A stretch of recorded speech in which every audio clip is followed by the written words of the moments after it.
Hey guys, I wanted to take a moment and tell you the takeaways and what I learned from this challenge. What I did is I just scrolled back to the first day and I went through every single day. I just looked at my own records and accountability of some of the accomplishments that I was able to go through and what some of the epiphanies and what the learnings were. And first off is first things first. I learned this toward the end of the challenge when I had a lack of energy. I was like in a pocket of like, what is going on? And I had a couple of sessions where I was hitting the gym later in the day. And for me, it just works earlier. And when I went in early, I was getting just amazing results and it was skyrocketing. So for me, those early sessions work. The inner game is bigger than it looks. How big? I'm still learning. So, and what I mean by that is with the visioning, with the goals, this inner game, this inner fortitude, this inner world that I believe exists in my mind and in my body, outplays, and I see a reflection in the world outside mirroring back to my insides. Consistency compounds. That's no longer a wondering, that's a truth, that consistency does compound.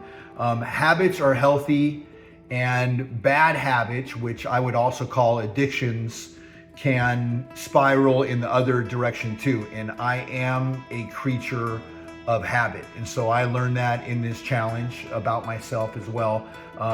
I can do hard things easily, and I'm stronger than I think I am. I learned that in the Murph Challenge.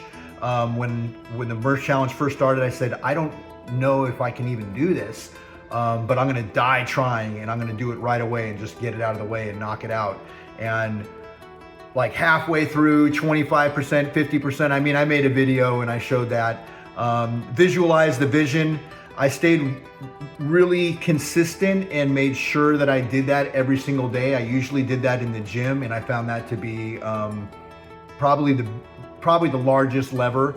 Meditation manifests that when I meditate, when I enter that stillness, there is always a gift there, and it allows me to see the noise that's in the world in another way. So that act, and there were a few times toward the very end of the challenge where I missed a meditation, and I noticed it. I felt it. I was like, what is it that's off today?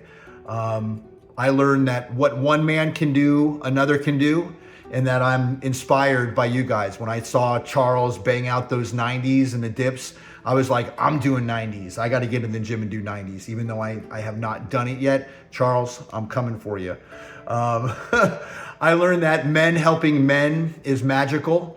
I learned that the connection with the earth, that I felt my energy. There was a day where I actually felt my energy leave my body. So like I literally felt it like drain out of me into the earth. It was in my unwind ritual. I was just standing on the ground and I was like, what is happening? I believe that has been happening. I just wasn't able to notice it. I think that as my body gets healthy and healthier, my emotions, I'm able to get even more tuned in with them, which is a very good thing. I learned in this challenge that I am an inspiration to others. That's not something that I knew. That's not something I was being told, but I had confirmation after confirmation after confirmation. People in the gym, people in the groups, just there wasn't a day going by where somebody wasn't telling me, man, you are really kid. I had somebody this morning, I'm in the gym, said, can I borrow some of that energy? I mean, wow, man, you know? So that felt good.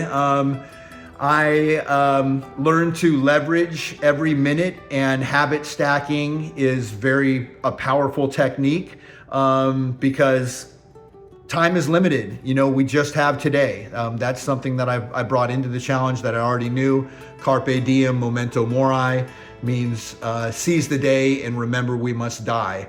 And so that's all I have is today, and I'm gonna do every darn thing I can with every minute of it to squeeze as much juice out of that lemon into life. I also learned that questions are more powerful then answers. There was a new addition. I mean, I added at least 20 additions to my vision board during this challenge, and one of them was dial the fuck in. And I was thinking, why dial the fuck in? And then came the next thought, which was, why not?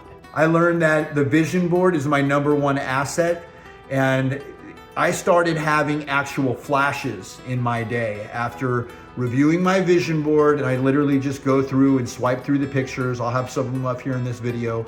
But by doing that, when I didn't have my vision board up throughout my day, I would just have one appear to me while I'm eating, for example. I have one eat slowly, consciously, calmly, which is not something that I always did prior to this challenge. I learned that it pays to work harder on myself than on my business or anything else. It will flow from me by working on me. I learned that it's like a circle, that if I am missing some things, it's like a car, like a wheel, and some of those edges, the ride can get bumpy. Because I missed the meditation, because I missed the grounding, because I missed the journaling, the little things. It's okay to miss, but I realized that, hey, it's not gonna be as smooth of a running ride along the way. And some things are bigger than others, and we gotta find out what those things are. I know for me that meditation is way high up there, and something that's not in I call it the Magic 8, those 8 things that we do with Lucas, but I have something called the Magnificent 4, and one of those is the vision, looking at the vision. I don't wanna ever miss that. That's really important. I also do my spoken goals out loud.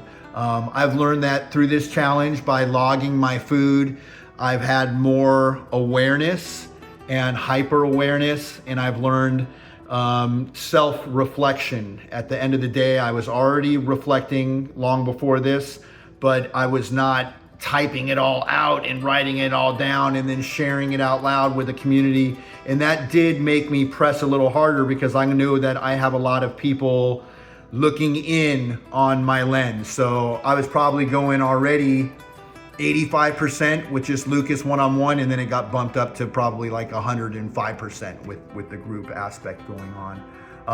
I learned appreciation and gratitude for the sun, the moon, and my fellow men. I definitely learned to appreciate the sun quite a bit more, and the moon a lot more, and I sure do appreciate you guys. I learned in this challenge, if I want to be free, I gotta be me.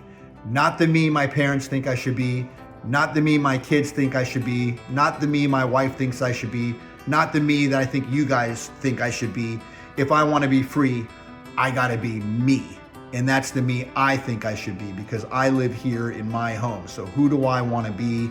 That keeps getting clearer and clearer every day in every way. I learned that life is better with sourdough. I've been having this ongoing conversation with myself. Is this bread really good?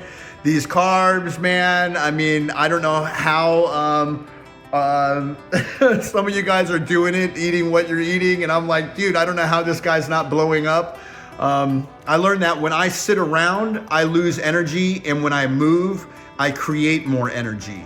I found this to be totally true. And I can just say that for me. Because I did it in this last week, once I thought that the challenge was over, and then I had gone through something, families here, a little bit of a rest period's happening, and I'm like, what is going on with my energy? And I was able to pinpoint it. I really believe that that's it.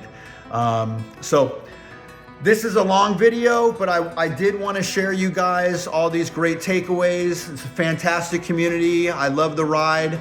And it's been a great challenge, and just because the challenge is not here and I'm not posting every day to the group, I'm still working it every day, and I'm gonna work it just as hard.